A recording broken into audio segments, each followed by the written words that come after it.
The faithful citizens huddle inside the city walls, and commerce has all but ground to a standstill. I pity the satrap, the trials he must be facing.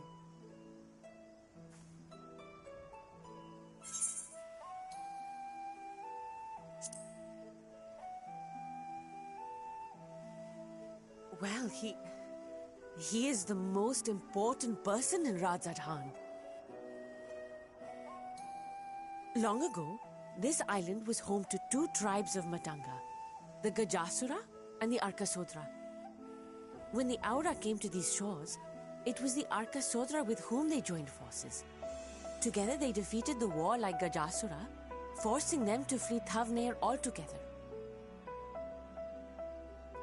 Peace and prosperity reigned for a time, until a clan of Hjor from the mainland decided they wanted the island for themselves. It was a direct ancestor of the present satrap who arbitrated that conflict and welded the warring factions into the nation we know today. And ever since, a member of that esteemed lineage has inherited this somewhat unique position. You see, by and large, the state is run by the people, but when problems arise, it is the satrap who mediates a solution. The stability provided by the satrap is what has allowed Rajasthan to thrive all these years. And it was the satrap himself who entrusted us with this duty. We will not fail him, nor our countrymen.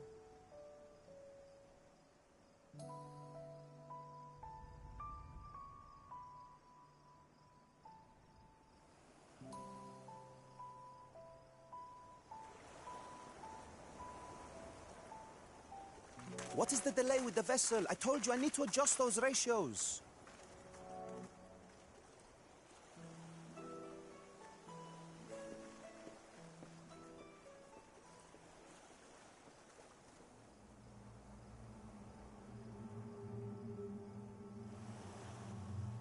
I come all this way to admire one of my splendid towers, and what do I find? Fools attempting to ward off its tempering influence with magic trinkets. I seem to recall a similar experiment in ages past. What was that man's name? Oh, something. Owen? Another body, another time. Who could be expected to remember every trivial detail? Allowing them to construct such handy talismans would be counterproductive to my plans. And yet, I find myself deathly curious. How will they manage this feat with the limited knowledge and resources at their disposal? Complications be damned, for we cannot escape the nature of our souls. And I, as ever, am my own worst enemy.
I see our taskmasters have allowed you a moment's respite as well.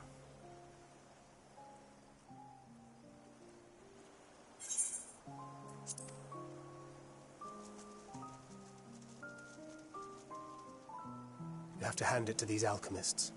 They are determined to see this endeavor of theirs succeed. I've never been one for blind optimism, but I sincerely get the sense they're close to a breakthrough. They had better be, or all this effort was for naught. The peoples of Eorzea, of the Far East, of Thavner, children of this star united in common cause against a dire threat. Yet ere they succumbed to suicidal madness, were not the Telophoroi born of her body as were we? They who cling to life and the promise of the morrow's dawn, against they who desire death and an ending of their own orchestration. The victors of this war alone will hold the right to answer the question of existence, of its meaning, and its worth. Poetic and ominous to a fault. That said, if it's an existential debate in nature, then our arguments might not be as persuasive as you'd think.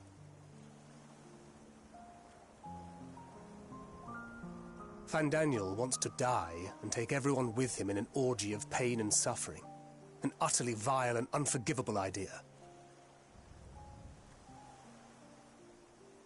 And yet, when spat upon by fate and wailing in the deepest pit of despair, who among us can say they have not entertained similar thoughts? There are nights black as pitch, bereft of hope, and no words of comfort can reach you. And it's all you can do to grit your teeth and choke back the bile. The more you see and suffer life's injustices, the more difficult they become to bear. Vengeance is nurtured in similar soil. Though your anger has a broader focus, the sentiment is much the same. A fervent desire to destroy others, to see them drown in torment, as you have. That about sums it up. The will to endure is not always as strong as the urge to burn it all down and salt the earth. Survival be damned. It's a struggle, often close and brutal. Indeed. Well, I, for one, shall pray survival proveth more appealing in the end. As will I. Besides, our chances are much improved when we've the company of others committed to the cause of life. Our vengeful dragoon here is proof of that.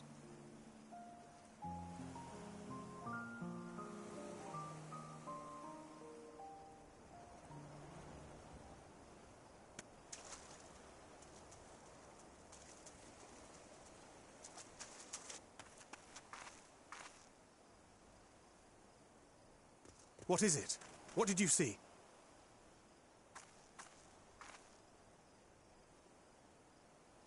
Fandaniel, are you sure? If he knows we've been working on a countermeasure. It holds. The vessel holds! This is the one! At long last!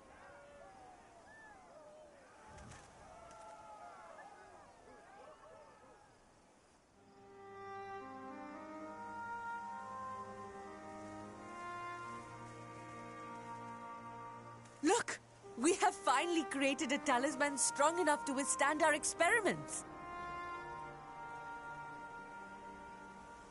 We've named it a warding scale for the time being.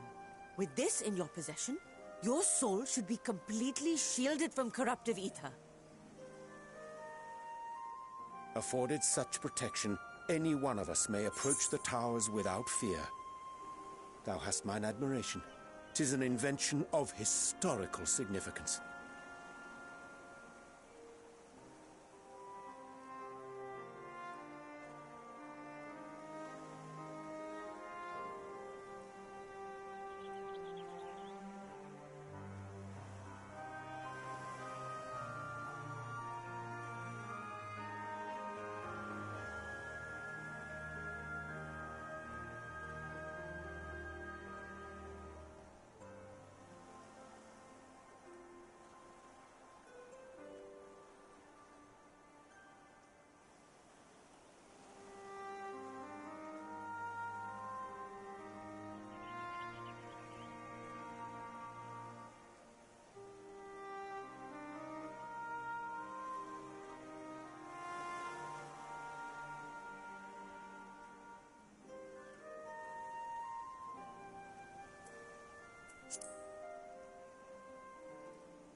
thank you for your kind words.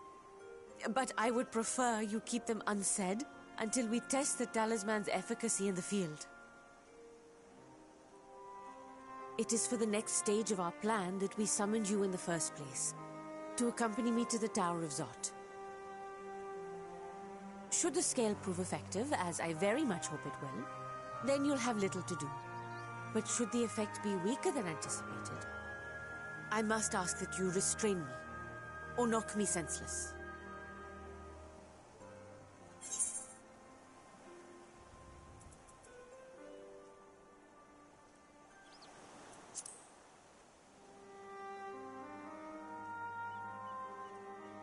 Either way, we are fortunate to have you with us. Nidana, are you certain you wish to do this?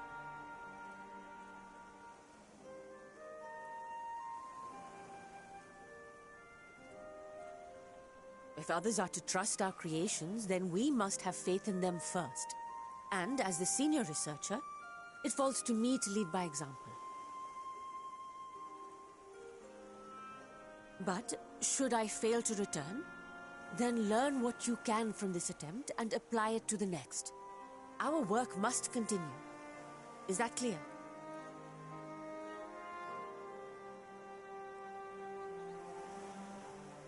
We'll keep an eye on the place while you're away. Assuming Fandaniel is lurking about, there's no telling what mischief he has in mind for us, or you. Be on your guard.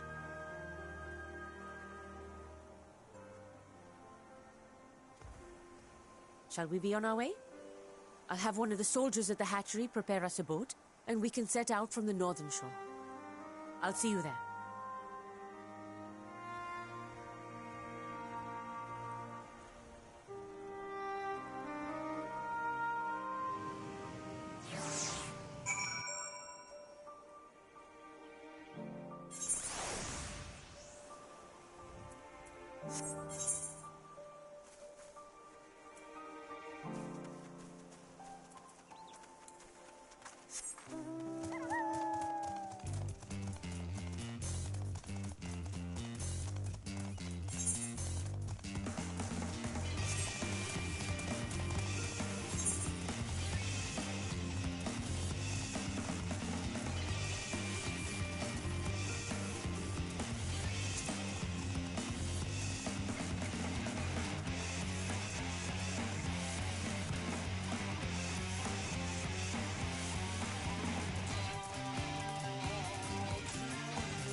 We should soon cross the threshold of the tower's influence.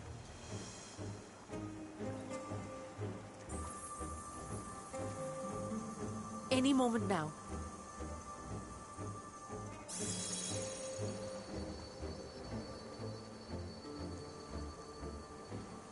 It's working! And you are still yourself? Then I'd like to see how it fares closer to the tower if we could.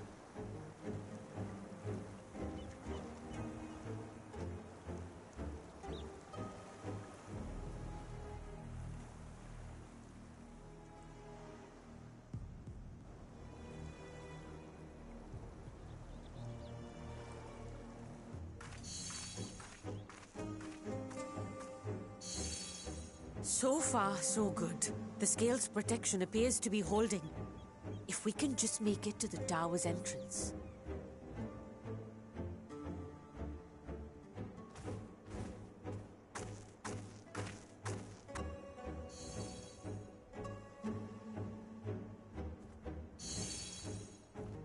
A few more steps.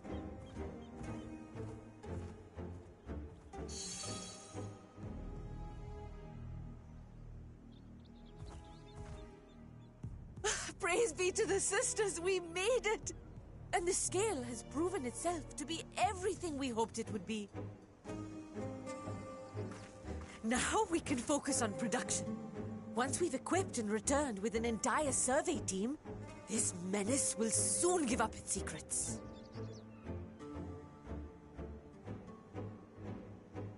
What?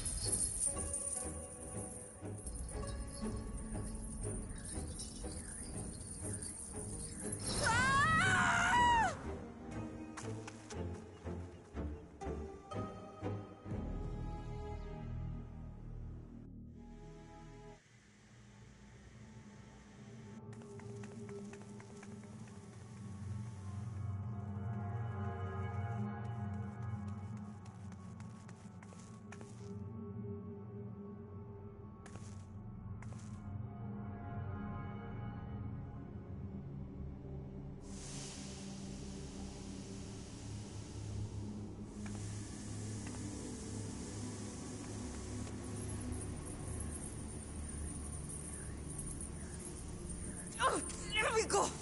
Oh, let me go! Oh! Oh, do calm down. You'll only hurt yourself thrashing about like that. Stop! Oh, you can't do this! Please!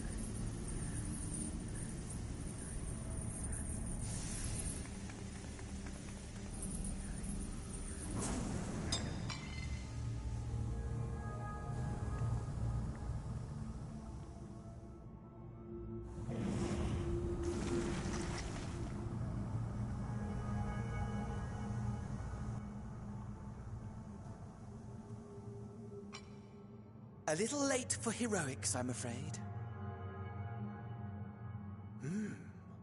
The similarities are striking. My! Such hostility! Never before has my artistry so displeased. My patrons of old would have positively squealed in delight, though, between you and me, I find gushing praise exhausting.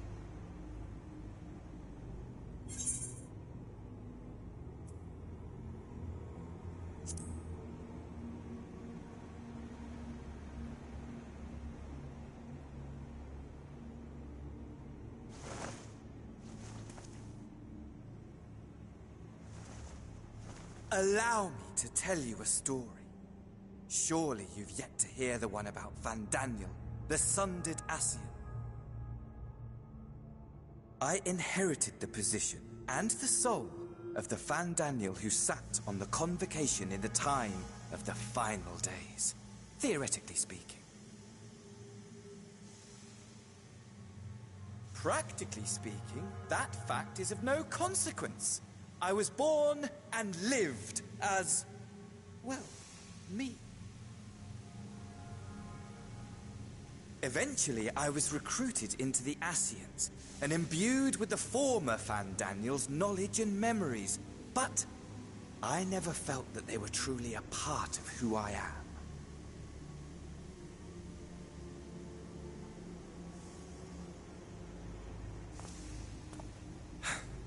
How to explain? Perhaps if I told you who I was before my Ascian embrace, although that chapter too is a past I've long since discarded. I have it on good authority you've poked your nose into an Allegan ruin or two. Yes? Then I expect you've heard of me. The old me.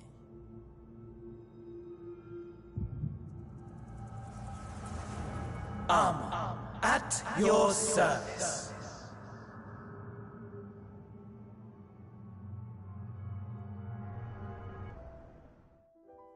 Imagine a nation of unbridled prosperity. Every need met. Day after day of unbroken, unshakable peace. Existence fulfilled and ripe for decay. You are a genius without peer, Amon. However do you conceive of such delightful experiments? That fool was beside himself with panic when he awoke with the head of a bull. Even his cries for help emerged as so much guttural lowing. Oh, the memory of it. My poor sides. My friends and I were so consumed by laughter we struggled to breathe. No more than entertainment for bored wastrels ignorant of its worth. My all-consuming work. But it was not their only indulgence.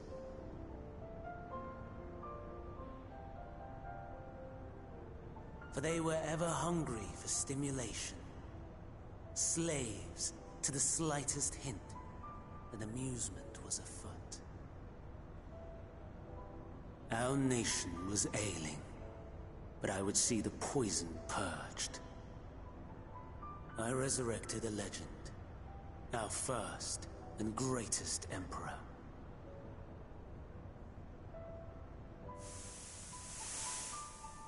And just as I had planned, he set our wayward empire back on the path of conquest. An inexhaustible ambition carried us onwards, always onwards. Yet, he who delivered to us such glory was not to be satisfied. Heed me, Amon. No matter how vast one's empire, or full one's treasure vault, all is rendered meaningless by death. In the end, all is lost.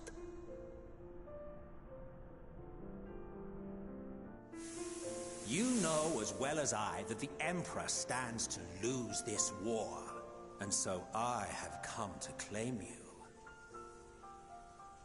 For while your methods leave something to be desired, we cannot deny the results of your work.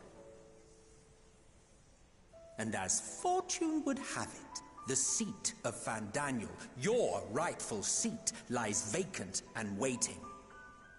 Take your place amongst your peers, rather than die a pointless death amidst the ashes of your doomed nation. Send one of your clones to the Crystal Tower that you might see for yourself. See what lies ahead.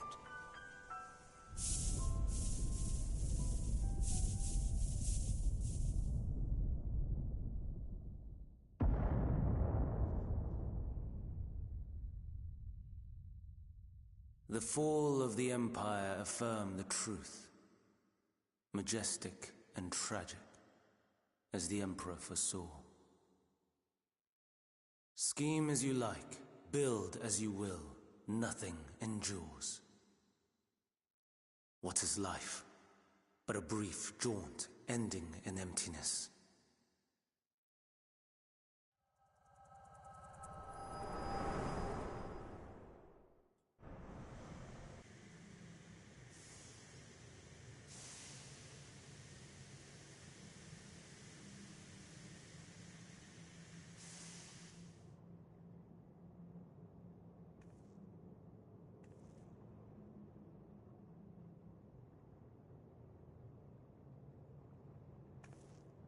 So easily distracted. Why, I almost left without saying farewell.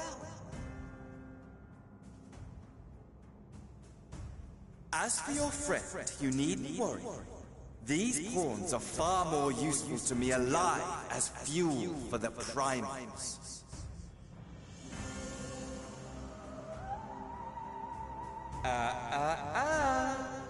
If you attempt to pull them free, they will die. So, enjoy tackling that conundrum with your comrades. We shall meet again! Not in one of these minor spires, oh no, but somewhere more suitably grandiose. Your favorite playmate is ever so eager to see you.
A vast rock squats upon Thavner, and to its stony surface clings the city of Rads-at-Han.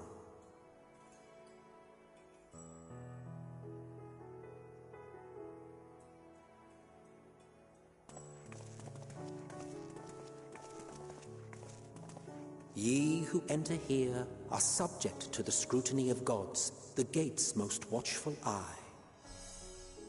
The orb which beholdeth the truth of all things.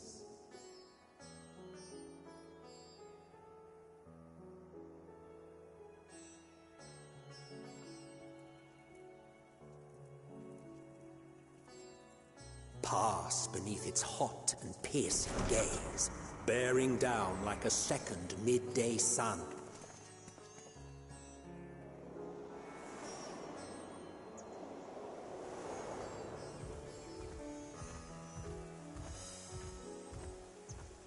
The fragrant haze, a mixture of sweet incense and acrid smoke.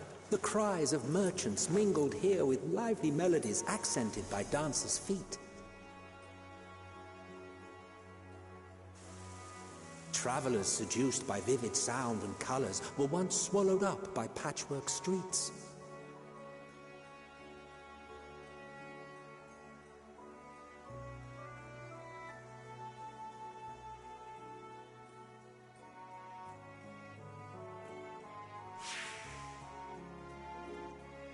But no such scenes to savor now. To what somber present does that divine eye bear witness?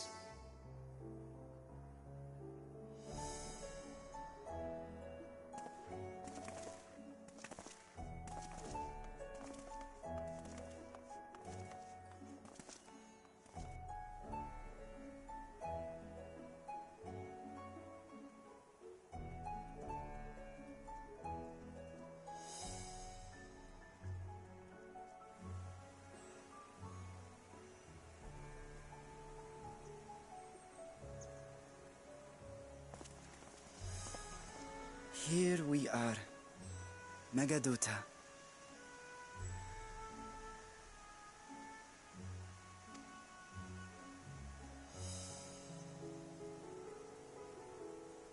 It seems a shame to bring you here directly. Under normal circumstances, And it would have been our pleasure to see them. Alas, it seems our tour of the city will have to wait. I'm afraid so. Come, we should head inside.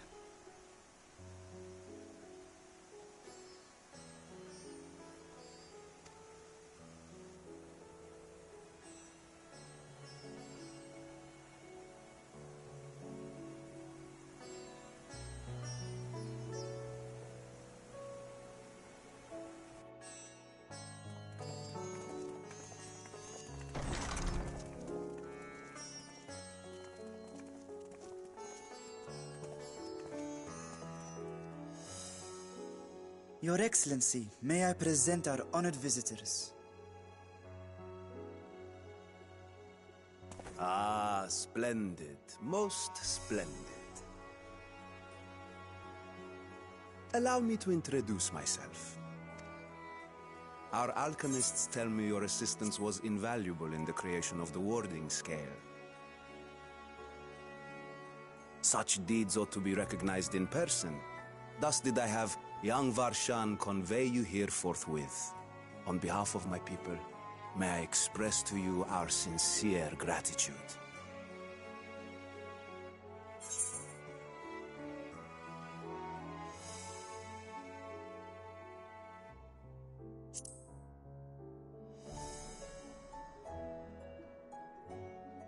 A regrettable incident indeed.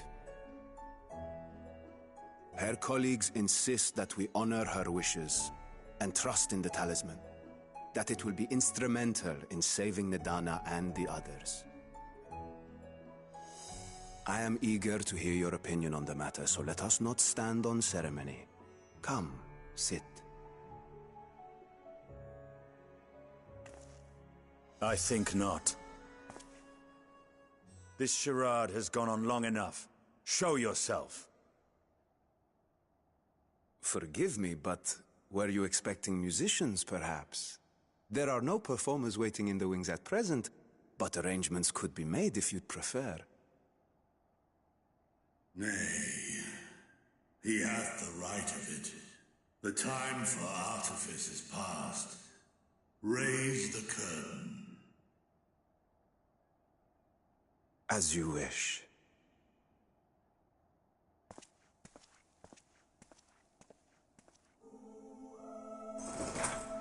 You travel as assistants to the students of Valdesian, but you are known to me.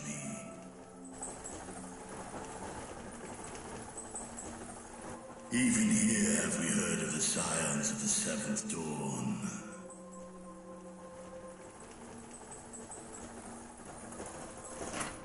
I am Vritra, and for years uncounted hath this isle served as mine abode.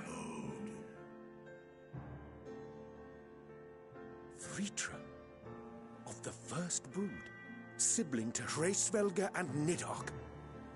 Aye, mine elder brothers, of Midgard's Solmar's spawn. I was last to hatch. Well, isn't this a surprise? We were told Radzat Han had an alliance with a dragon. Not that a great worm sat in the satrap's own hall. A necessary subterfuge, as the true tale of our nation history illustrates most effectively. In the beginning, the rock upon which our city is built was home to Vitra, and Vitra alone. In time, the ancestors of the Matanga came to the island and established a foothold. But never did they dare disturb the worm's lair. Next to arrive with the Aura, adopting the example of their Akasodra allies, they too treated Vitra with reverence and respect. And for many years, an understanding between our forefathers and the Great Worm endured. Until marauding heroes from the mainland came, threatening to shatter our peace and tranquility. When it seemed all would be drowned in blood, Vitra himself came forth and quelled the rising conflict. A peaceful accord was reached, and oaths sworn in Vitra's name. Thus began the dragon's governance of the fledgling state, which was to grow into Radzat Han. But if Vritra is still here, then your position as satrap is just... A charade, yes. And one which my family has performed faithfully for generations. Many envy the great worms their power. Were it known that I ruled here, then the fires of war would burn without end. I would not be the flame which consumeth my people. Those few who join me in laying our country's foundations were, perforce, sworn to secrecy. Your eye. It was taken.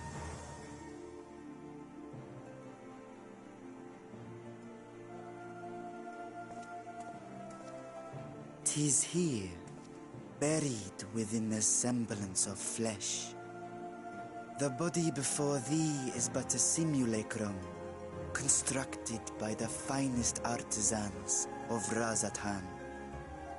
With mine eye nestled within, it doth serve as an inconspicuous vessel for my wit. That would explain why I felt the presence of a dragon upon our first meeting. I am woven with words fashioned to deceive such arcane senses. Though 'twas short-lived, it seemeth thy fusion with my brother hath left thee much altered, Estinian warm blood.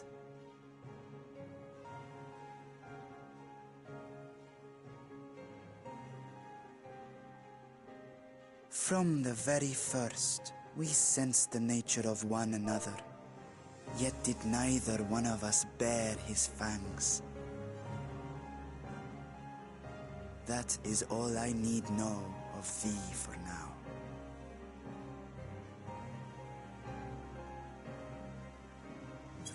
With my secret thus revealed, I have for you a proposal. Not as a worm of the first brood, but as the ruler of Rad's Adan. With all haste must we take in hand the finished talismans and breach this foul spire. Thence, should it lay within our power, dispel its wicked influence. Yet even with the assurance of the warding scales, the narrow confines of the tower doth limit the size of our force. And thus denied strength in numbers, thou must choose thy soldiers with care. Just so. Yet though our radiant host is formidable, I see a surer path before me. Thou and thy comrades have contended with a multitude of primal beings. Most recently, thou didst cast down false gods in Pagelthan and Cartanau, I am told. 'Tis upon that strength I would call. The Scions have proven themselves the most capable, and I ask that you serve as the tip of our spear. Talismans would, of course, be provided for each of thy companions. And should you agree to this undertaking, more will be provided to make use of as you see fit.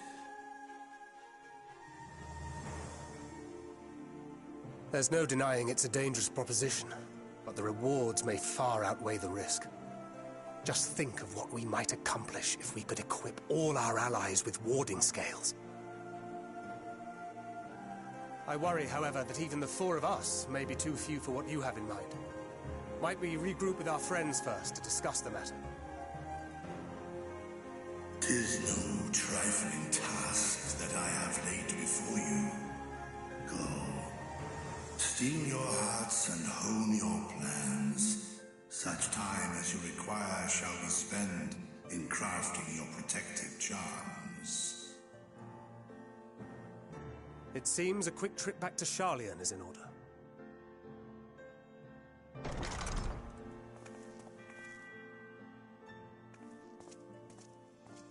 Wilt thou not lend thine aid?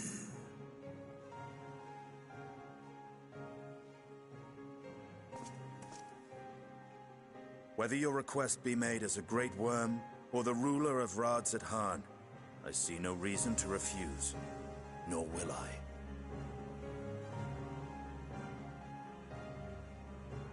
I am in thy debt.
Fair shot.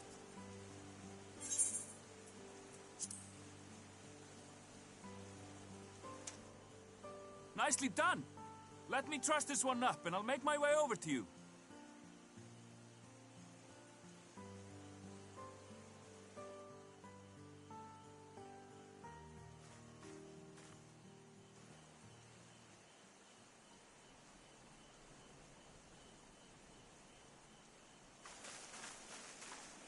There you are. Any new revelations?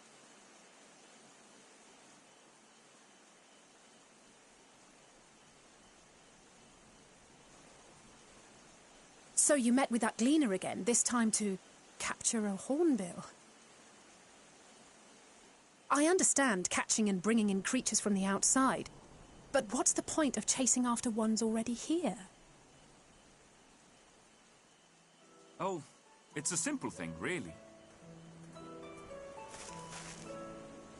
Occasionally, we remove specimens no longer needed for study, or those we've had difficulty raising. But we can't simply turn them loose. Safely returning such creatures to their native habitats is another facet of a gleaner's duties. But not in this case, I'm afraid. I've been asked to bring the bird below.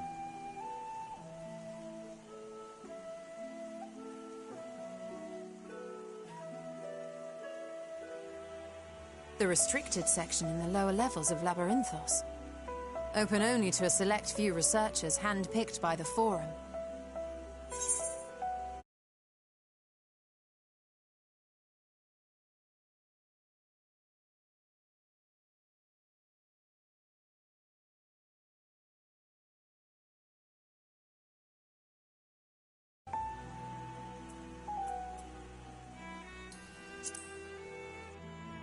The projects down there are the subject of rumor and hearsay.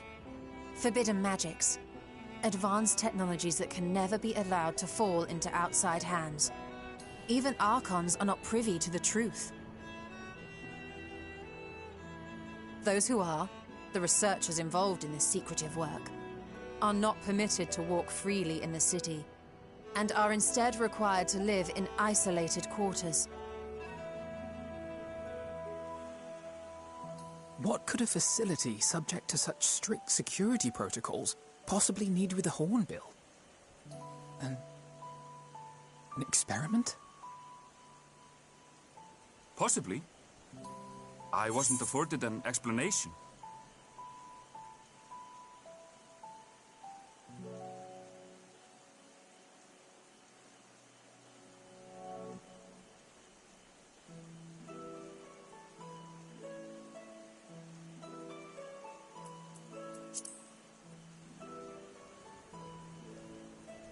But judging by the requisition list given to me and my colleagues, I doubt it's for any kind of advanced research.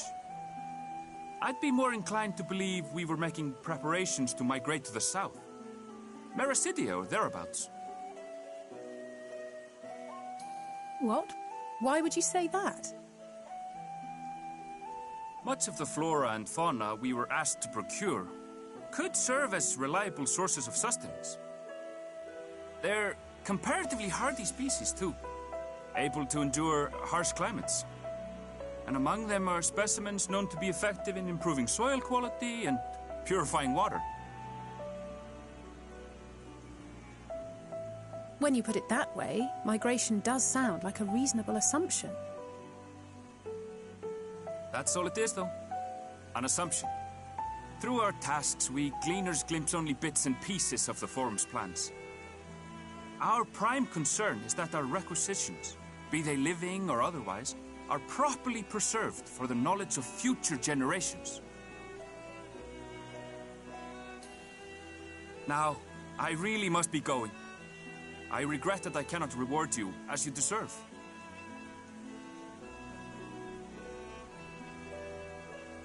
Perhaps you might reward us after a fashion, then. It is imperative that we reach the lower levels.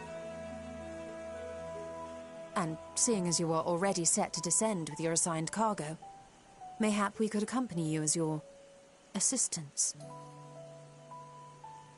I'm afraid that won't be possible. Once the animals have been prepared for transport, we send them down separately via the lift. I will, of course, follow after to make my report, but I can hardly pass you off as porters when there's nothing left to carry.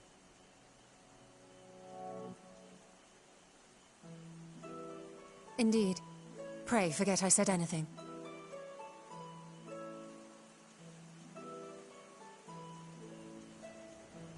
How do you feel about climbing?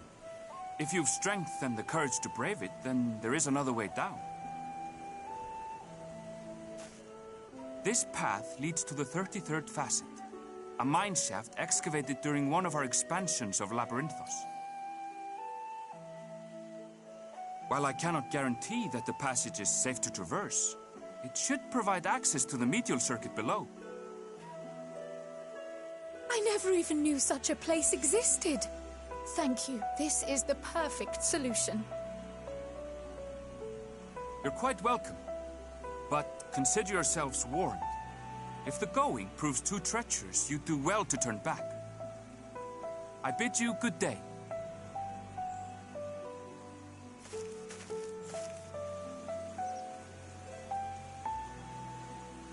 Well, turning back is hardly an option, not when we've come this far. Let's go and take a look at this mine shaft.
Hard to look away, isn't it?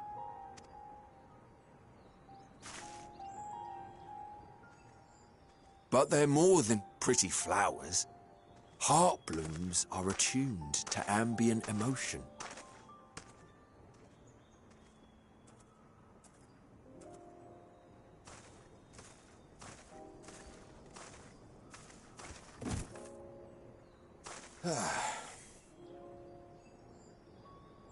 You don't seem convinced, but believe me, it's true.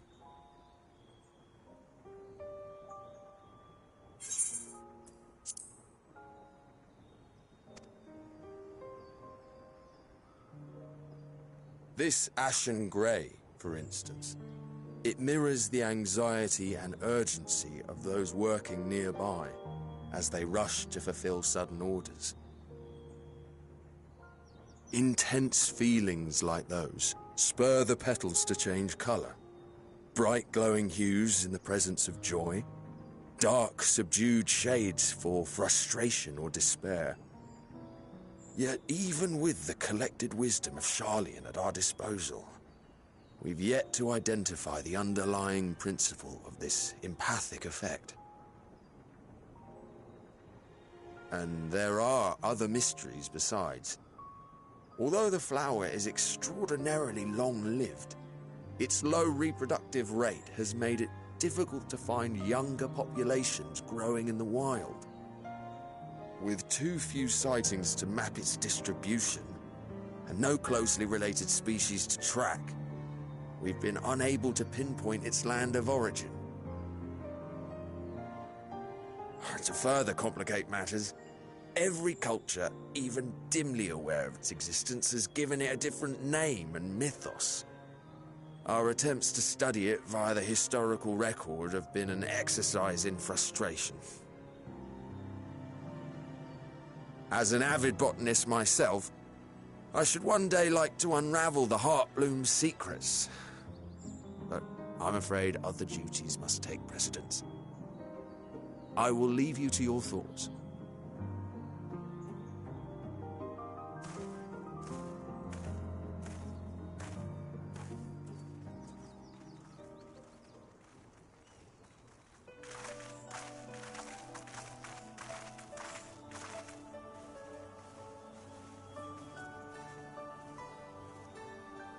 Have you learned aught of interest?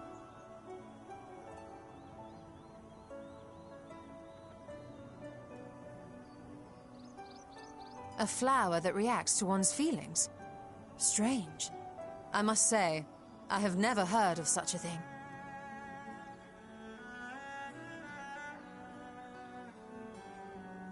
This is all very fascinating. But as it stands, we've failed to gain any significant insight into the Forum's undertaking. Indeed. While there is certainly enough activity to support Erenville's supposition that a priority has been placed on improving food production, unfortunately for our investigation, these workers were never informed as to how their duties serve the master plan. If only we could interrogate the Forum members directly.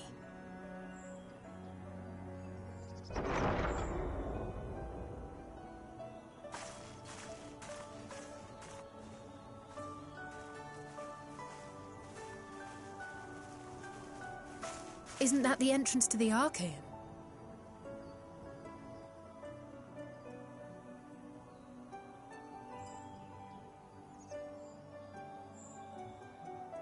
Look, there. I think that's Erenville. A little difficult to tell from here, but I think you're right. He did say he was coming down to make his report. Erenville receives his orders from the Forum. Would it not follow, then, that the superior to whom he reports is a Forum member, or at least a close associate?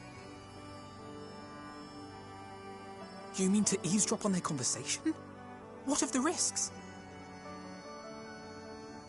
Ours alone to bear. We won't interfere with Erenville's work, nor will he be implicated as an accomplice. If you're not comfortable taking part, I can do this alone. Nay, I said myself that I wished to know Father's intentions. And no answers will be forthcoming should we simply ask nicely. We can apologize later, should it come to it. Right now, we need every crumb of information we can get our hands on. Consequences be damned.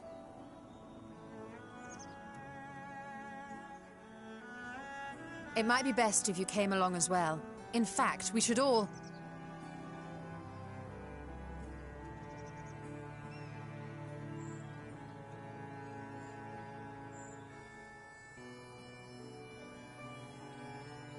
Cryo?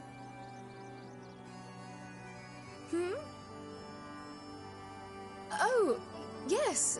That certainly sounds like a plan. I'm glad you agree.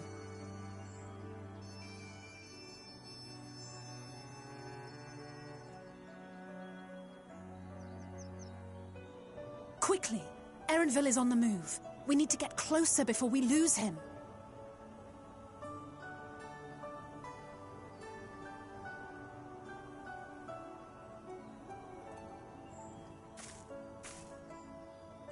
Almost. I can almost reach you.